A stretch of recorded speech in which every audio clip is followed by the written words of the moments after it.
All right, I assume you can see those?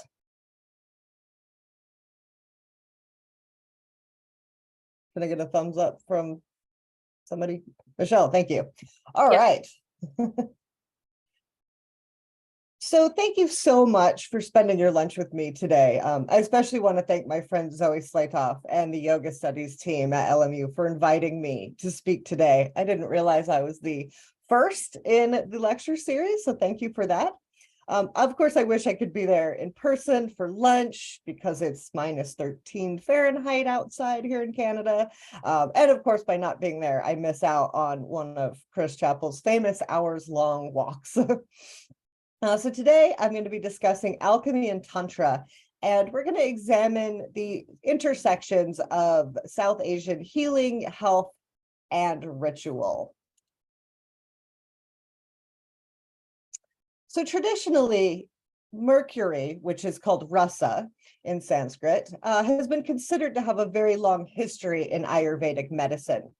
We do find references to a material or a substance called rasa in both the Charaka Samhita and the Sushruta Samhita, so the 1st and 3rd centuries of the Common Era. Here we have it as a substance that cures all diseases. However, in Sanskrit, rasa can also refer to the sap or juice of plants, liquids, liquors, sugar cane, and various mineral or metals among its myriad definitions. So we can't say for sure that this is in fact Mercury. The 12th century commentator on the Sushruta Samhita, named Dalhana, interprets rasa to be Mercury, but there's no other evidence for medicinal usage of Mercury at these early stages of Ayurvedic development. Furthermore, Mercury is not something that occurs naturally in South Asia, so the deposits are elsewhere, and this indicates that it had to have been imported from outside of the subcontinent.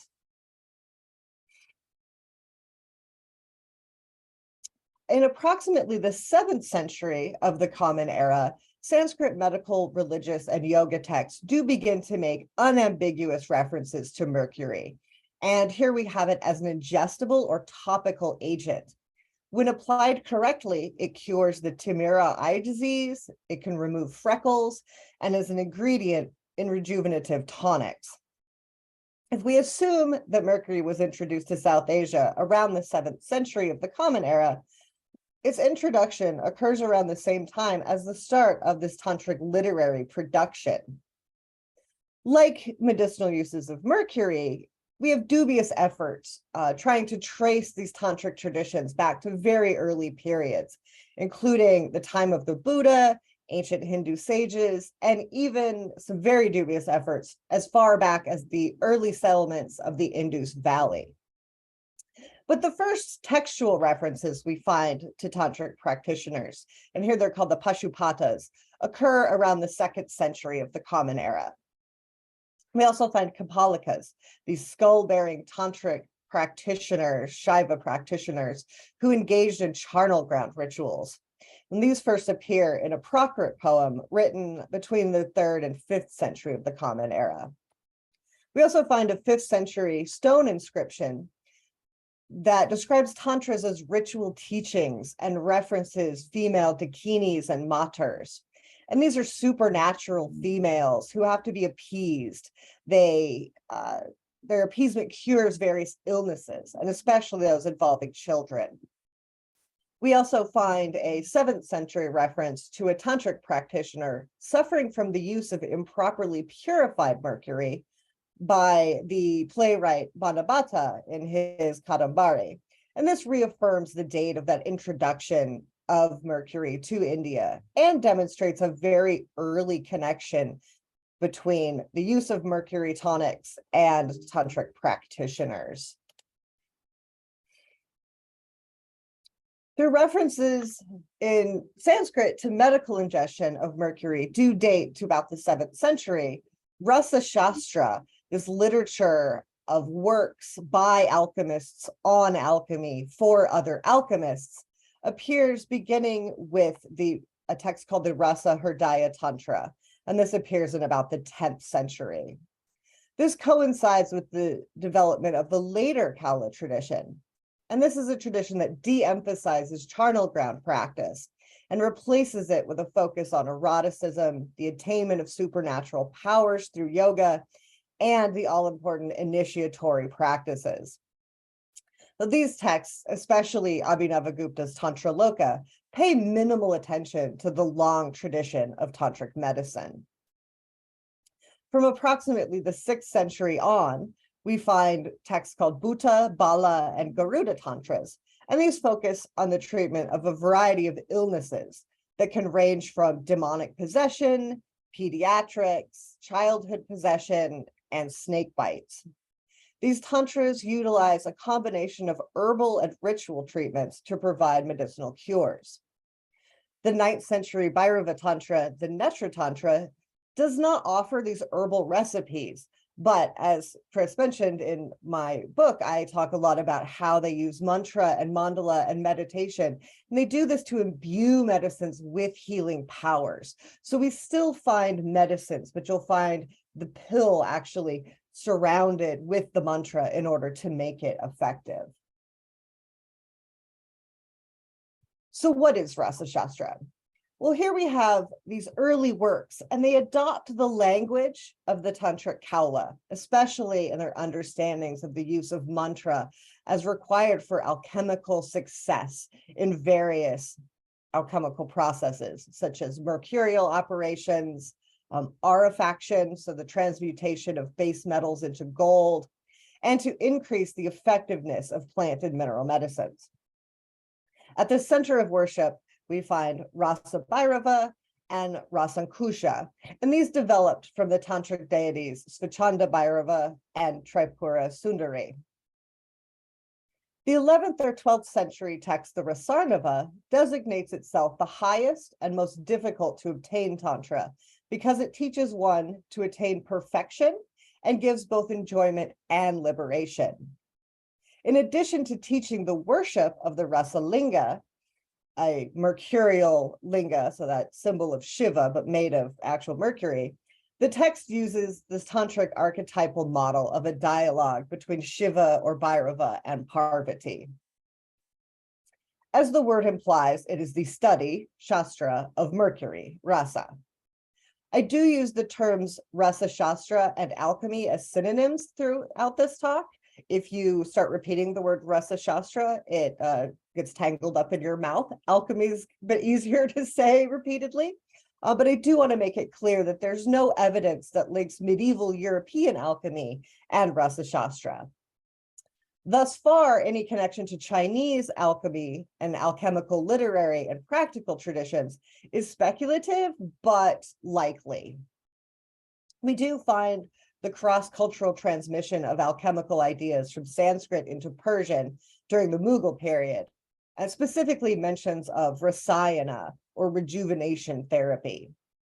Within the South Asian context, alchemy can be divided into two groups: the dehasiddhi, so the transmutation of metals, and the dehasiddhi, the transformation of the physical body. Just a little primer on Mercury.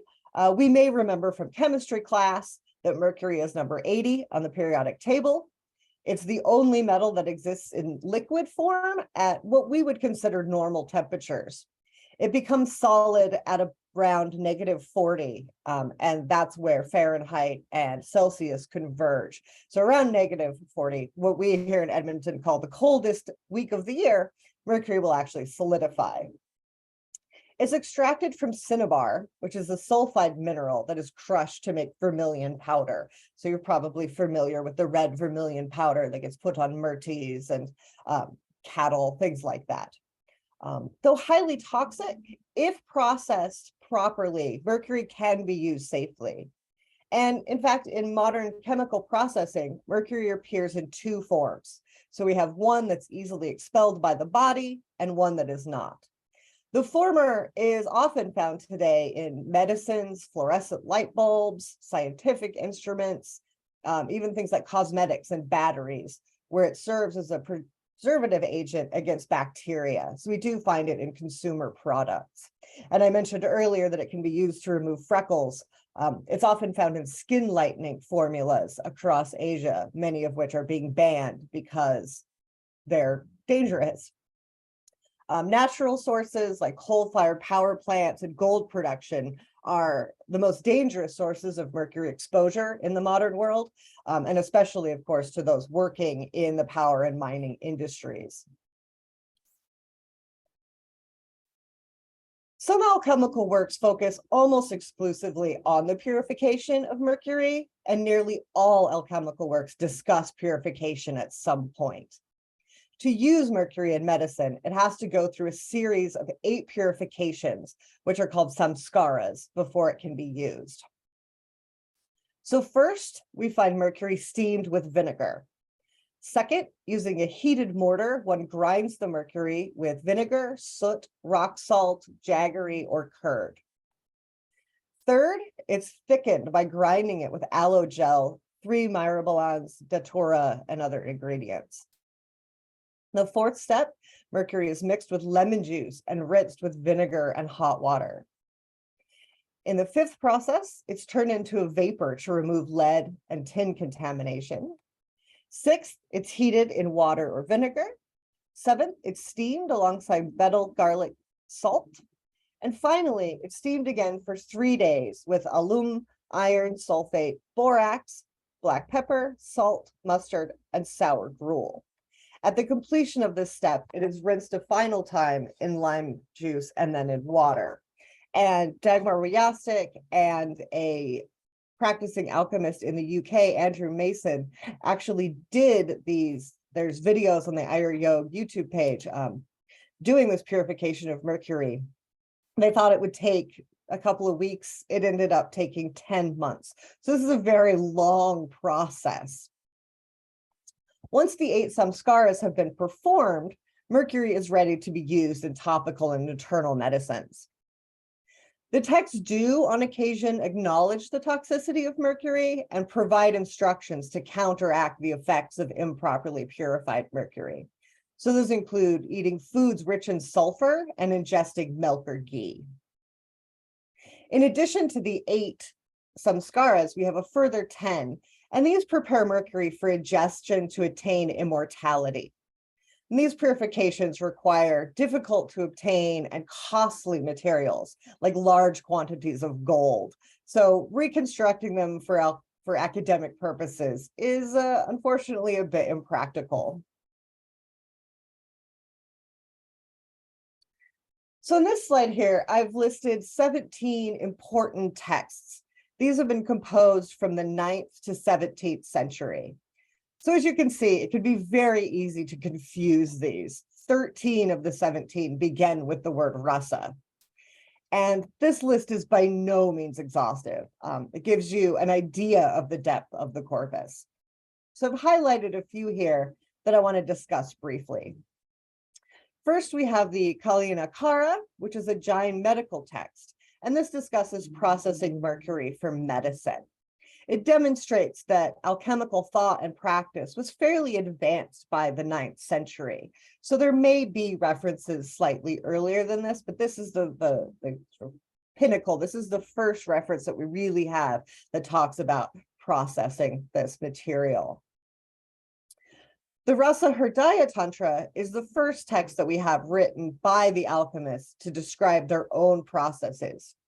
So it focuses exclusively on processing of mercury for the transmutation of metals, the purification of the body through rejuvenative practices.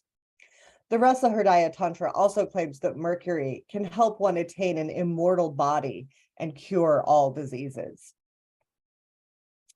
The Ananda Kanda is an often cited alchemical text, and it differs in style and substance from a lot of the other works. It's one people get very excited about. Having worked with it a few times, it's not the beginner text. It's very tricky. But it does contain references to Shaiva deities, mantras, mandalas, yantras, and it discusses 88 medicinal plants in depth. And this is actually where we get the very first sort of encyclopedic references to cannabis in the alchemical corpus. I also want to reference the Rasendra Mangala. This is a 13th century text, and its manuscripts sometimes call it the Rasa. It's earlier and very different from the 15th century alchemical Rasa. So this is one where manuscripts sorting is going to be very important. The Rasendra Mangala mentions both Buddhist doctrines and Hindu deities. So here and also deities like Bhairava, Brahma, Kali, and Vishnu. It makes mentions of the Kapalikas and the Brahmayama Tantra. Unfortunately, the known manuscripts of this are often mislabeled, incomplete, and inaccessible. So a lot of work needs to be done on that particular text. Lastly, the 16th century alchemical Rasamanjari shares a title with the 17th century work on poetics, literary aesthetics, and rhetoric. So again, this is where these dual uses of rasa can really confuse the issue. We do have published editions of some of these alchemical corpus, but not all the editions are reliable. Some editors have added or removed information, and thus far there are no published critical editions of any of the alchemical works. You might also notice that my list stops at the 17th century. There are two important Sanskrit alchemical works that were written in the 1920s. So we have the Rasa Tarangini, which uses modern chemistry terms to describe alchemical operations, and the Rasa Jalanidhi, which is this vast 5-volume work that's in Sanskrit and English, and it takes verses from across the alchemical corpus. These rasaśāstra texts present themselves as a largely indigenous tradition that include almost no references to Sanskrit or even non-alchemical Sanskrit works. But it would be foolish to believe that there's no outside influences. The 13th to 15th century Rasasara explicitly states that the processes for coloring mercurial products were taught to the author by Tibetan Buddhists. So there's a lot of work that we can do with various languages to kind of tie this history, get this history a little bit more firmly denoted. There has not been much scholarly work that explores the connection between Indian and Chinese alchemical traditions, but there are some commonalities. So the Chinese tradition of external alchemy, which is called Weiden, deals with the creation of elixirs for immortality and includes mercurial recipes, and these predate rasaśāstra by centuries. However, there's no direct textual evidence found thus far that indicates a direct transmission of mercurial knowledge from China to India. And further, Weiden focuses largely on mineral and medical ingredients, while rasaśāstra, while being named for Mercury, relies heavily on the botanical knowledge found in Ayurvedic works. One major philosophical difference between the Chinese and Indian approaches presents itself: the connection between mercury, sulfur, and sexual fluids. In China, mercury is associated with menstrual blood and sulfur with semen. As a substance that dissolves and softens, this mercurial feminine yin is considered to have the physical properties of mercury, while the sulfuric masculine yang dries and hardens. Conversely, in the rasaśāstra, mercury helps a user produce semen when properly purified and associated with the semen of Shiva, while purified sulfur cleanses blood and works to regulate menstruation and is therefore connected to the menses of the goddess. Further, cinnabar and mercuric sulfide is thought to be a divine manifestation of the sexual union between god and goddess in mineral form. In the Rasarnava and Rasaratna Sabuchya, we find a mythological account of the birth of Skanda, and this teaches that the gods drink mercury to attain immortality. These gods become fearful that humans would also use mercury for the same aims. And so Shiva makes mercury impure and therefore incapable of producing immortality. These texts also describe menstrual blood mixed with nectar, amrita, that can be used in the calcination and purification of mercury. So these gendered notions of substances continue in the practice of alchemy, where a female assistant is not only desired, but required for mercurial operations. The male alchemist must have attributes such as the knowledge of mantras, bravery, devotion to Shiva and the goddess, and patience. The female alchemist is chosen for her physical attributes. She must have curly black pubic hair, lotus eyes, be young, beautiful, and endowed with large, heavy breasts. Her vulva must appear like the leaf of the sacred fig tree. And furthermore, she should menstruate in the waning half of the lunar month.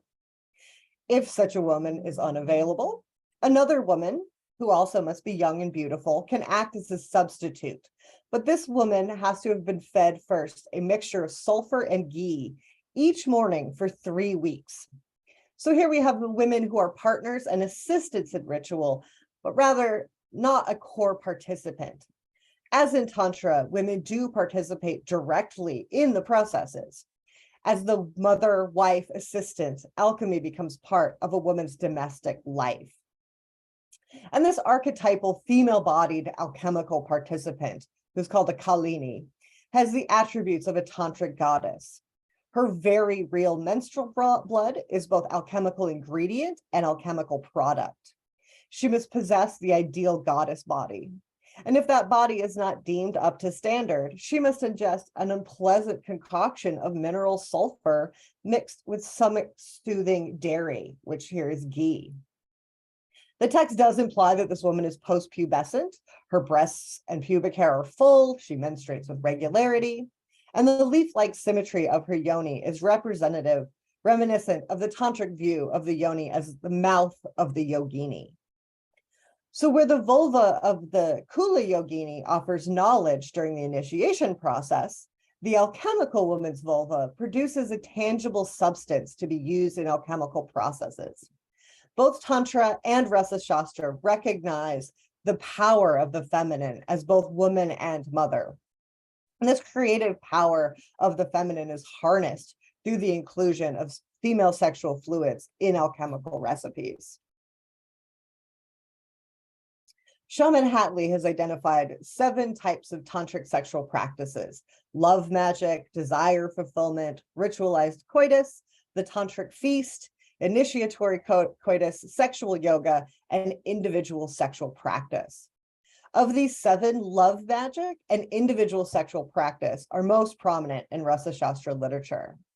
So love magic here involves ritual practices that are meant to attract or subjugate a sexual partner, while the individual sexual practices involves the retention, collection, or elimination of sexual fluids. Many alchemical works feature medical sections devoted to the suppression of ejaculation and the production of virility, including large sections on aphrodisiacs. These recipes often appear in chapters of their own, but we sometimes find them intermingled with prescriptions for women's health, such as causing or preventing pregnancy, the removal of pubic hair, firming the breasts, and the reduction of menstrual pain. Diamonds are a substance that are used widely in the rasaśāstra corpus. And when used in medicine, the diamond's gender has to conform to the gender of the user. The 16th or 17th century Rasa Prakasha Sudhakara describes three subtypes of diamonds. So you have the male, the pum, the female, the strī, and the third gender, the napumsaka, which is described both as third or neuter, or sunda, which is a person who does not neatly fit into the male-female dichotomy. Sometimes shunda is translated as a eunuch or hermaphrodite. Those have a very sort of outdated status in modern day English. Furthermore, translating it as transgender is also misleading because the word has a very specific socio-biological meaning in modern medicine and society. So I continue to just use it as a person who does not neatly fit into this dichotomy. These gendered properties appear in all gems, but are most notable in the diamond. The pum, the male diamond, is one that has 8 edges, 6 angles, and resembles a rainbow. Its 8 surfaces are radiant, beautiful, and contain no faults. The strī diamond is round, flat-surfaced, and rough. And the napumsaka diamond has blunt angles and lacks roundness. Recipes for the subjugation of women range from medical to mantric. The wide variety of methods can be found in the Rasamanjari. While Millenbold, in his History of Indian Medical Literature, describes this chapter in the Rasamanjari as one that, quote, describes subjects usually dealt with in tantric treatises about Satkarman, only subjugation appears. The text gives recipes to, quote, make a woman like a slave at night. And this includes smearing ingredients like honey, rock salt, camphor, mercury, saffron, and gold on the penis. Preparations to be included in either the woman or man's food include sandalwood, valerian, long pepper, and tamarind. Bathing a woman's genitals in embolic myrobalan after reciting a mantra 7 times also makes a woman like a slave in the night. Here we also find recipes for the aversion of female sexual pleasure. And I love these recipes. They call for ingredients such as the dust stirred by donkey, mixed with corpse ash and menstrual blood. And another one simply uses the dust of 2 fighting dogs. While the Rasamanjari does not include most of the so-called 6 acts, so Satkarman, the 15th century Rasaratnakara does. It includes chapters on the subjugation of all creatures, kings, women, and husbands, the attraction and immobilization, including of fire or water, delusion or bewildering, eradication, killing, as well as causing illness, causing impotence, sealing the vagina, and averting evil from the house. Further chapters provide prescriptions for conjuring, acquiring a Yakshini, invisibility, the acquisition of magic shoes, and I have no idea what one does with these magic shoes, but I love the image, and raising the dead. Unfortunately, this section has not been critically edited and exists only in manuscript form, transmitted sometimes independently from the remainder of the texts. However, when compiling this work, its author took many passages from a 10th century Shaiva work called the Kakshaputa.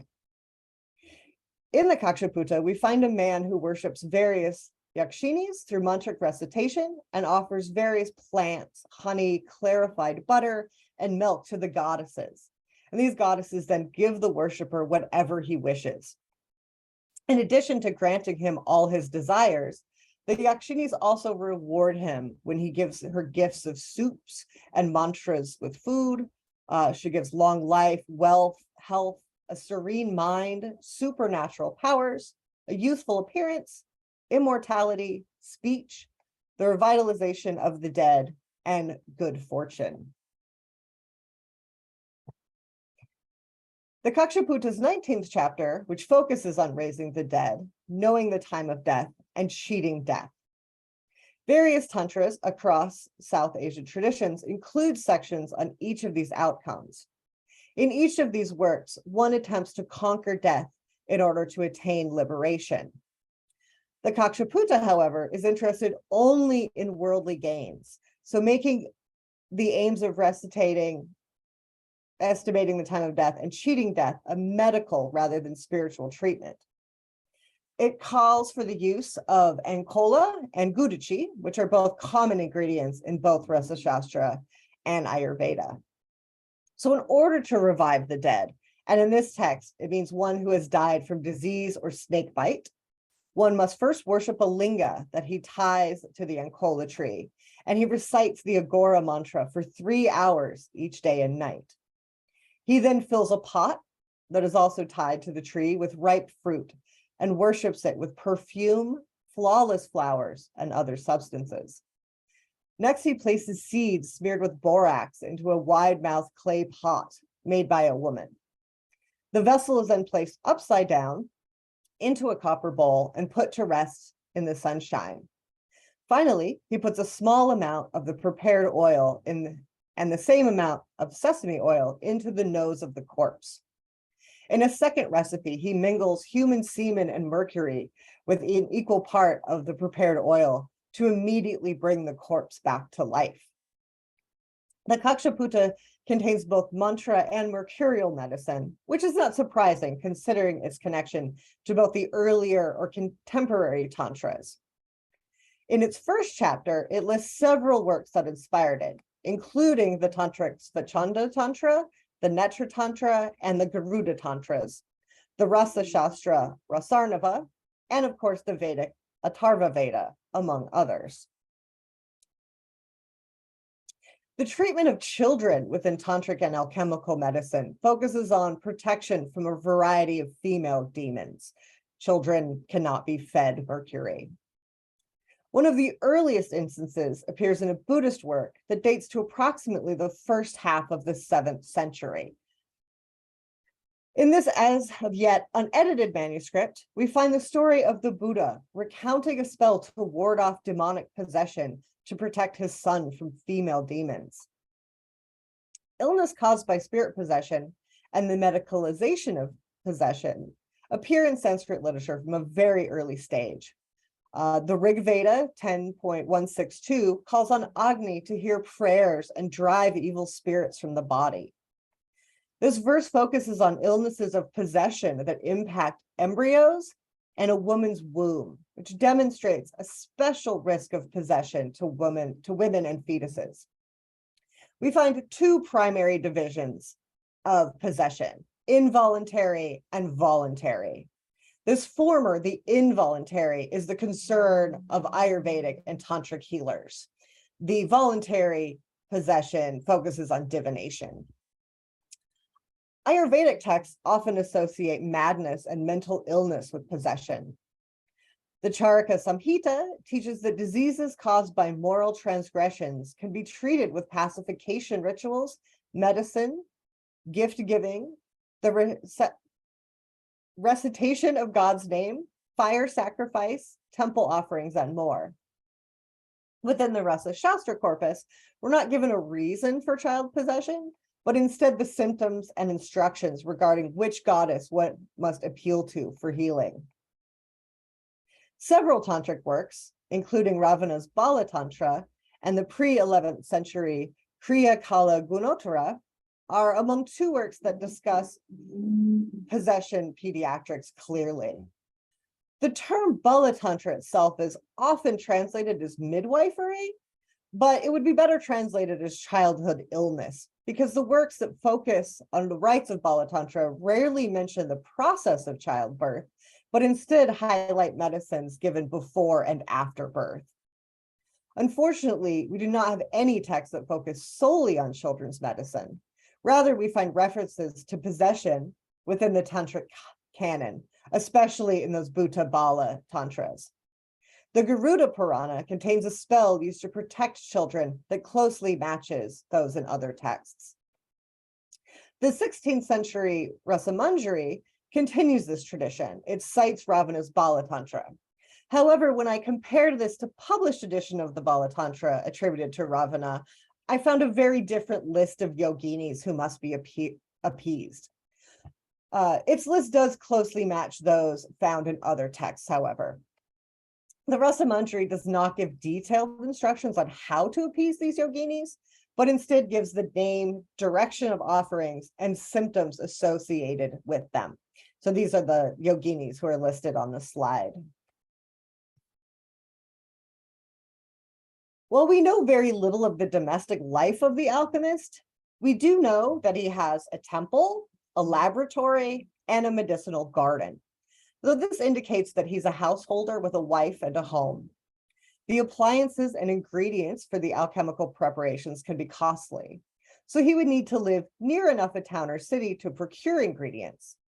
But he also needs to attract clients and presumably house a small library of rasaśāstra instruction manuals. However, because he's working with toxic substances, he needs to be at enough distance from the city to have attractive land on which to build and work. These processes of alchemy are time-consuming.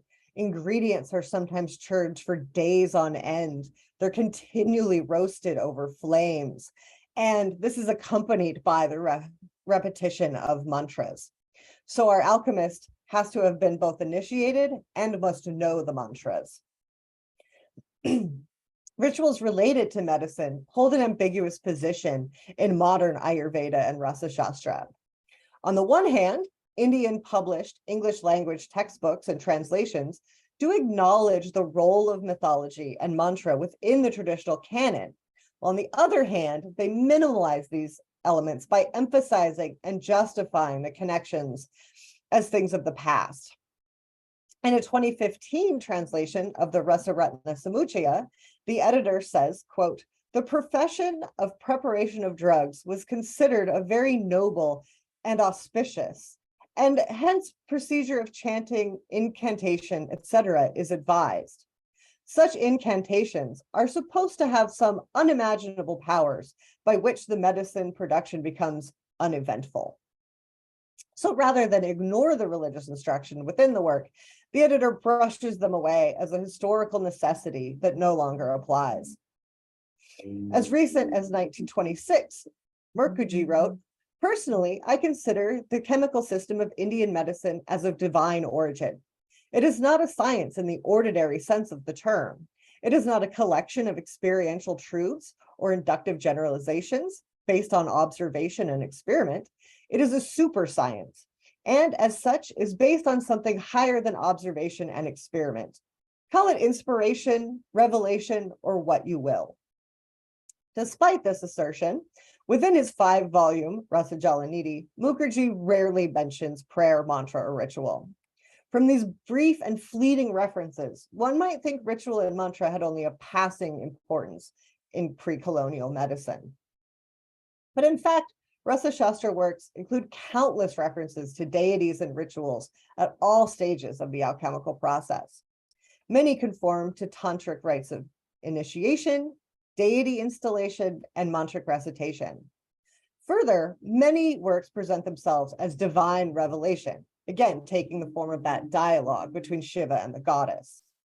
Within many Śaiva rasaśāstra works, we find verses in homage to various gods, including many outside of the tantric Śaiva milieu, such as the giant Tirthankaras, the Arhats, and many Buddhist figures.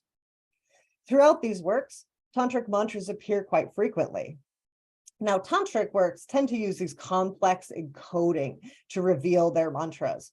Rasaśāstra literature either refers to the mantras by name or reveals them outright. The exception is the Anandakanda, this unique work within the canon that retains many of the oblique characteristics of tantric literature, while providing an encyclopedic catalog of alchemical terminology, ingredients, procedures, and more. Several works describe the initiation process in detail. In its second chapter, the Rasendra Chudamani describes the initiate as one who both knows the text and the meaning of the text. He can come from any of the castes, though the Shudra is only suitable for initiation if no one from the 3 higher castes is available, and he comes from a good devoted family. During the initiation, the initiand constructs a pavilion in the forest, a Shiva temple, or an auspicious house, in which he makes an 8-petaled lotus inside the double bupara and places a vase adorned with gold and precious stones, garlanded with flowers, and wrapped in 2 pieces of cloth containing mercury, water, and rice in the middle of this lotus. Once he has placed the deities, whether through mantra visualization or otherwise, it's not made explicit, on each petal and one in the center, he receives Rasa Bhairava and Rasa Kushi mantras. We then find a mantra that pays homage to Shiva, and this mantra includes the tantric phonemes, Om, Hram, Hrim, Hrum, Hrim, Hrom, Ra, Hom, and Pat. Finally, we have the mantra for giving Mercury. And this is on the screen here on the left. So Om, Hum, Ham, Pam, Ham, Him, Hum, Ta, Ta, Ta. Act to take away all disease, destroy old age and death. Homage to Bhairava, to Maharasa, to Rasa Bhairava, etc., who is the supreme nectar, who gives abundant health and safety, who is victorious over death, and whose nectar is Mercury. One must recite this mantra 100,000, 50,000, or 25,000 times. Having accomplished this initiation, one then becomes similar to Shiva in an instant. Many texts, including the Rasarnava, mention the importance of the Agora and Rasankushi mantras. The Agora mantra is especially useful here in the installation of the Rasa linga. And this is a special mercurial linga that is made by combining about 36 grams of thin gold sheets, 108 grams of mercury, and acidic liquid. This is then cooked in a swing apparatus for a day with sour gruel. Viewing the Rasalinga removes the sins of killing a Brahmin or cows, and touching the Rasalinga frees one from samsara. The Rasalinga is to be placed in the southeast and worshipped with the Agora mantra, while one imagines an 18-handed, 5-headed, blue-necked Shiva who is accompanied by a single-headed, 4-handed Parvati. Parvati holds a string of prayer beads, an elephant hook, a noose, and holds her hand in the mudra of protection. She is said to appear like heated gold and wears yellow. The goddess Kali also plays an important role in therapeutics and is associated with longevity. The Rasarnava gives Kali's mantra as, and this is on the right of the screen, O Kali, O Mahakali, O eater of flesh and blood, O she who has a dark red mouth, O Devi, give me mercurial perfection, pleasure, power, the appearance of silver. This mantra grants all perfections. So we can see that mantras played an important role in the production of mercurial medicines, in that they were considered a key element to the process of purifying mercury. According to the mythological account given in the first chapter of the Rasa Ratna Samuchaya, Shiva resides in the Himalayas in the form of Mercury in order to protect the world. Glimpsing Mercury gives the same merit as the horse sacrifice, donating 100,000 cows, 1,000 gold coins, or bathing in all the auspicious and sacred rivers. Worshipping Mercury destroys all sins. Consuming Mercury destroys disease, and maligning Mercury sends one to the most dangerous of hells until the end of the world. Because Mercury is so powerful, Shiva gave it undesirable properties so that only through purification it can be used to bestow wealth, health, and immortality onto its user. The wise pharmacist is warned again and again, without proper knowledge and use of mantras, not only will his medicines not work, but instead they will become the greatest of poisons. So recent translations of rasaśāstra works have de-emphasized the importance of deities. Many early rasaśāstra texts do reproduce the narrative framing so familiar to readers of the Tantric canon. In its first chapter, the Goraksa Samhita tells of Svajanda's revelation of a 25,000 verse Rasa Tantra. This text then inspired the other gods to write their own Rasa Tantras, including Shiva. Skipping ahead a little bit here for time. So in these texts, Shiva teaches that a twofold yoga of Mercury and breath control are these parallel practices for the attainment of Jivan Mukti, which he associates with eternal youth, immortality of the body, and the attainment of Shiva. He explains that those who indulge in liquor, flesh, and sexual intercourse will make it difficult to succeed in mercurial sciences, but that those who eat cow meat, and drink the nectar of immortality are superior experts. The Rasarnava teaches that alchemy surpasses the 6 philosophical systems and includes many tantric deities in its list of those to be worshipped. It also makes frequent references to the Kapalikas, though it's unclear whether these terms refer to the alchemist, the Kapalika sect, or that the alchemist is a member of both. Though rasaśāstra does overflow with references to deities, mantras, and mandalas, we need not confuse them with the tantric texts they clearly find inspiration from. The vast majority of rasaśāstra verses focus on the scientific and medical preparations of cures for specific ailments and not Jivan Mukti. These are works that use mythology to explain the genesis of naturally occurring metals, minerals, and gemstones and plants. But the alchemical knowledge doesn't end there.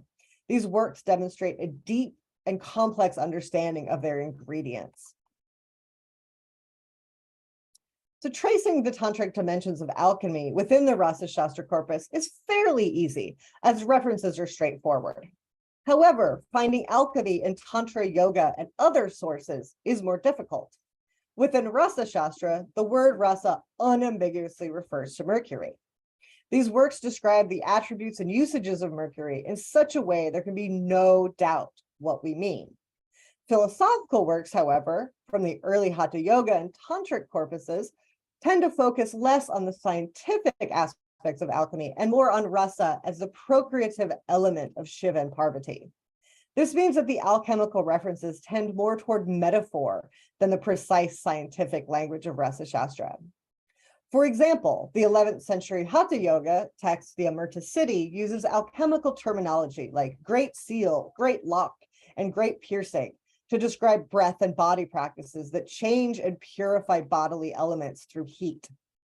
The Buddhist Kala Chakra Tantra, which was composed around the same time, teaches an internal yogic practice of meditation, visualization, mantra recitation, breath control, and postural practices that lead to special powers and cure disease. Like their tantric forerunners, rasaśāstra texts do emphasize a need for secrecy, mentorship, and initiation. However, unlike Greco-Egyptian and European alchemy, which saw alchemists writing in coded language to avoid detection, the language of rasaśāstra is clear and straightforward in most cases. From the introduction of mercury as a medicinal ingredient in the 7th century to the first works of rasaśāstra in the 10th, we have little written evidence of mercurial practices. Tantric works rarely include healing recipes, instead opting to focus on rituals that bring about health. As scholars discover more alchemical metaphors outside the rasaśāstra corpus, I hope they will also look for tantric references and teachings within alchemy. This is especially important within mantric studies, where tantric mantras appear without encoding. Connecting these mantras to their tantric counterparts will allow us to look for more interdependence and tantric inspiration. Thanks.